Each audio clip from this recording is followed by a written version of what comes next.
Welcome to another episode of Footnotes. Today we're talking to Robert Gilbert of DxTEL.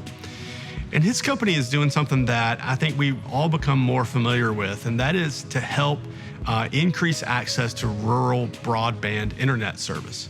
And while Robert's company doesn't dig the trenches and lay the fiber, what he does is he works with small, locally rural co-ops who either sell electricity to customers or maybe they're a telephone company, and he helps them figure out how to better serve their customers by getting them rural broadband. I learned that broadband is more than just better Netflix and faster download speeds, that it really can provide some of the necessities of life for people that don't live in big cities. Check it out. Well, we're here with Robert Gilbert, who's the founder of DxTEL. And Robert, what I find so interesting about what you're doing is your company is on this mission to help increase access to rural broadband. And I think about a year and a half ago, we all saw why that was so important with the pandemic and distance learning and things like that. But how do you do what you do? Yeah, sure. And you're right. I mean, the pandemic, before then, internet was, not to age myself, back to the day of, downloading songs from Napster, right? And you would even see internet companies would say, oh, you could download songs this fast with faster internet. So it was this kind of novel thing that we all liked, but, if it was slow, and you just dealt with it. And then slowly, the market built up and all these smart home devices and more devices in the house built up. And then the pandemic came, and it was like one, and it continues to be one 12-month, 18-month infomercial for the importance of broadband internet. And so, with these providers that we work with specifically, they're mostly in rural areas and some suburban, but they are mostly telephone cooperatives and electric cooperatives, and these were the same groups that came together originally to bring much needed communication services and electricity to, rural areas that had no resources at all. So now, you fast forward 75, 80 years, and they're doing the same thing again, staying true to their mission to bring connectivity to these same people. Mm-hmm. So it's, what we do is we come in, we were originally founded, we had this great idea if we were going to come in and be marketing consultants and use data targeting to help them, find the right customers and sell internet and use the right messaging. And we got started and we realized that, we were selling a service that was up here, and we got to, talking to all of our clients, and it turns out they needed help on the basic level.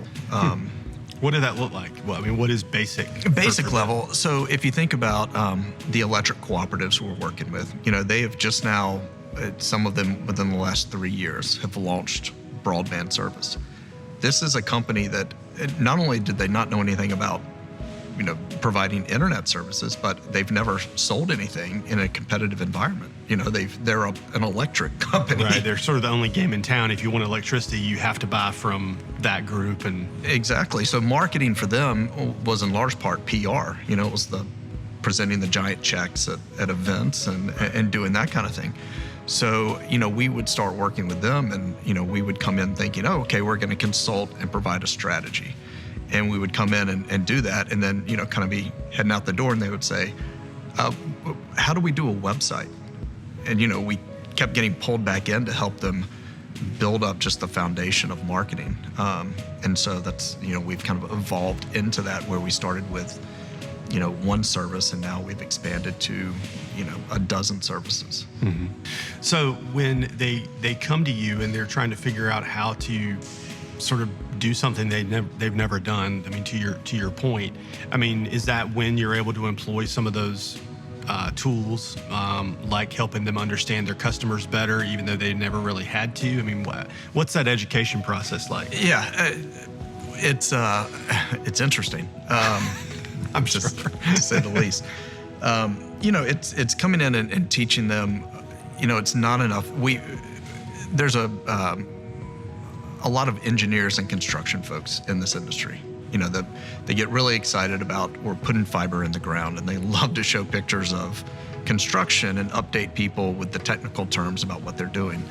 And so a lot of times we're on the other side trying to explain to them, this is a utility, and at the end of the day, what your consumers and what your potential customers care about is internet. They're not really concerned about how you're bringing it to them, which is interesting, but ultimately you're selling internet service, and you need to talk to them about, hey, what you have now is not that great, and we can provide you with faster, reliable internet service so your children can go to school, at home virtually. You can work from home. And, in some cases, it's giving people the freedom to pick up and move to a new location because they're not tethered to, a physical job space. Right. Yeah, where it's like, hardly anyone would pick up and move to a place with no electric service. That would just, no one would really do that. But now, I think to your point, it's, when you're checking out what sort of internet bandwidth is available, that's almost on someone's checklist for whether to move somewhere. No, absolutely. And is that trend just beginning, or what are maybe some of your clients seeing from that? Are they seeing household growth and things like that? They are seeing it in our industry. There's a lot of talk about the value of specifically fiber internet. Mm-hmm. Municipalities are recognizing it all over the country in states where they're allowed to, and they're bringing in and they're building their own networks because they see it as such an important driver for economic development, for bringing, people that want to relocate, work from home, and that kind of thing. But we know the importance on our side, and we have great stats about the value of homes. A home with fiber internet access is worth on average $4,000 more. The problem is that's only within our industry. On the outside, if you're a homeowner or if you're going to buy a home, it's difficult to even find out if fiber internet's available. You and I had a conversation. We both live in Forest Acres. That's right. And you were surprised we didn't have fiber across Trentham. And we don't. So, it's like, well, how can you say that a house is more valuable if the person buying it isn't really sure that it's there or not before they even buy the house? Right. So I think there's, there's still a big piece of education involved. Is there a way for someone to find out whether that service is available before they move there? There is. This feels like a commercial, but yes, we're actually working on a product right now that we're getting ready to launch with some other Columbia businesses. Crumware, in fact, is building it for us. It's called Fiber Homes, but it's actually targeted to real estate agents because we kept hearing from real estate agents that they're getting this question from their buyers. Sure.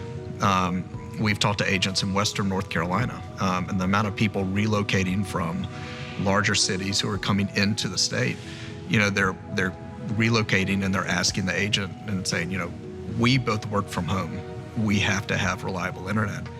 And the agent's at a loss. They can go and manually look up and Google internet service in the area and then try and find it.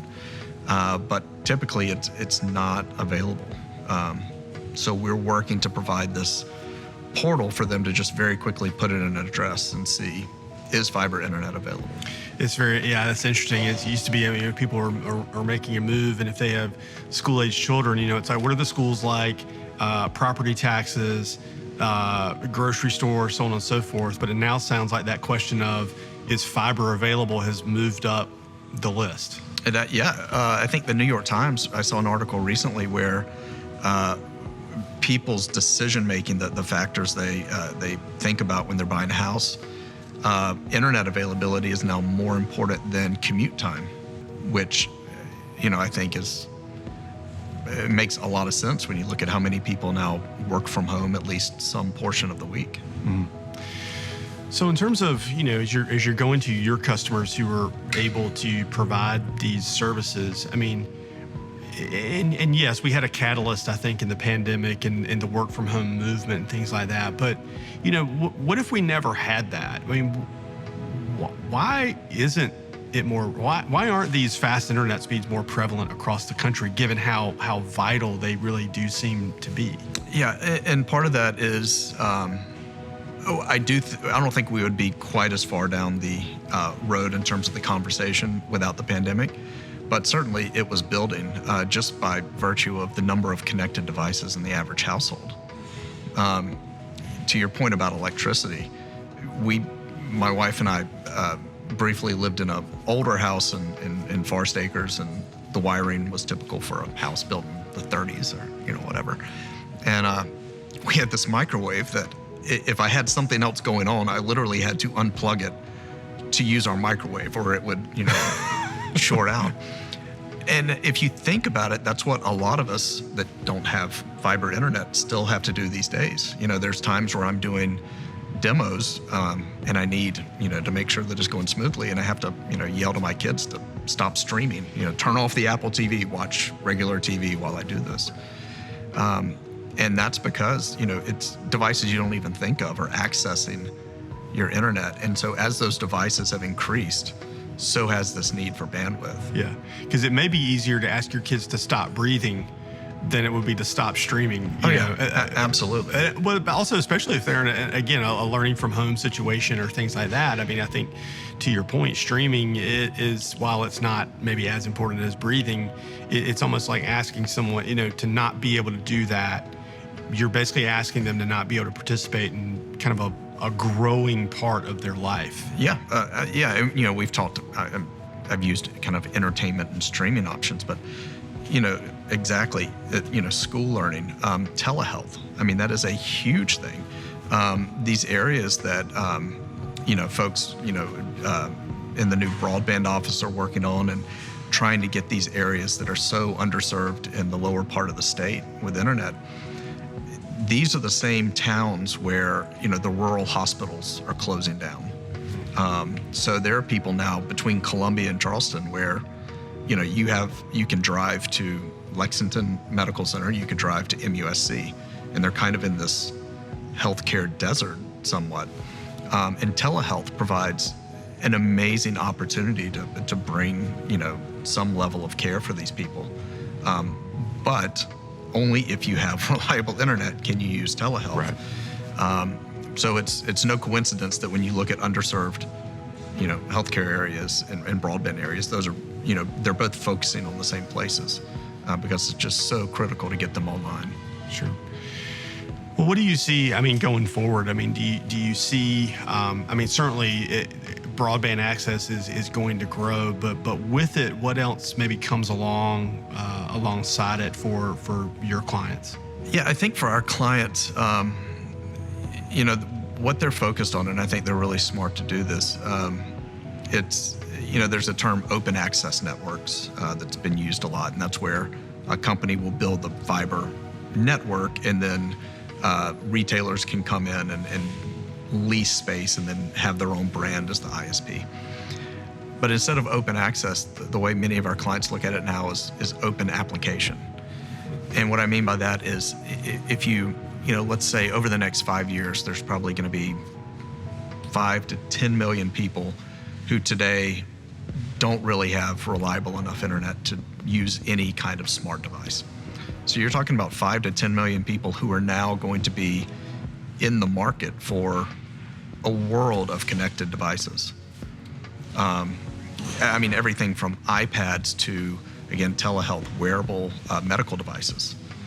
So it's, as more people come online, there's this whole consumer group that's also being born out there, which is really interesting. So a lot of our clients are looking at that and thinking about, okay, we're bringing, 20,000 people in rural Mississippi, we're bringing them internet.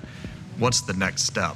Can we also help provide them with, telehealth in the form of a tablet that gives them a shortcut to the local hospital, or, other tools that go with. So it's not just enough to get them online, but how do you bridge that digital literacy gap as well and provide them with the tools to catch up with, the more urban areas in the country? Yeah, that's interesting. That I think a lot of times, when you sort of have access to broadband, you think about how you use it. And for a lot of us, I mean, half of the use at least has to be for entertainment. That's Netflix and Hulu and all the things that we stream to entertain ourselves. And then the other half is just kind of, shopping and other things, which again is this kind of consumption thing. But I think your point about telehealth and telemedicine, especially for underserved markets, underserved populations, kind of the chicken and egg, you got to get the fiber in there. You've got to get them plugged in and access. You've got to get them a device, that they're able to navigate and to use. And then, telemedicine can sort of begin to take place. That is interesting. That I think it's something that those of us, frankly, that live in areas where we've got access to all these things, we don't think about when you don't have it. What are you able to do? What do you have access to? Yeah, and a great lesson I learned, we were renting a house in Western North Carolina on vacation that had very little internet connectivity and very little cell phone service.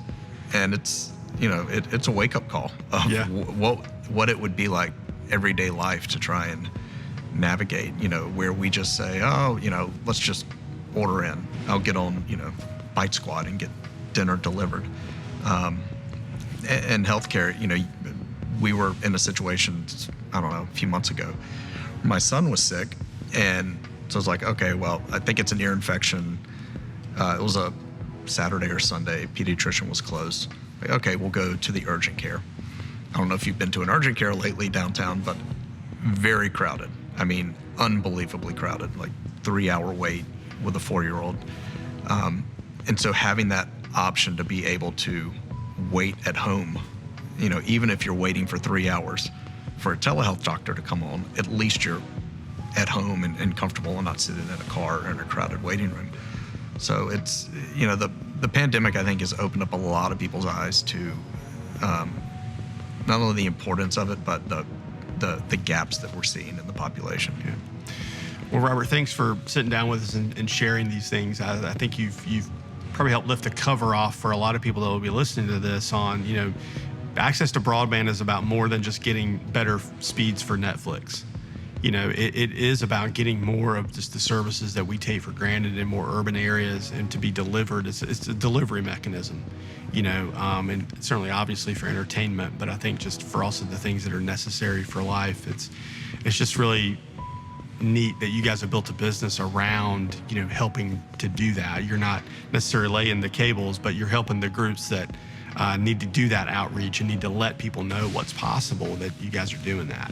It is, and it's a great group to work for. I mean, these cooperatives they absolutely care about their communities, and they're just such a critical part. So as clients, they're great to support. Right.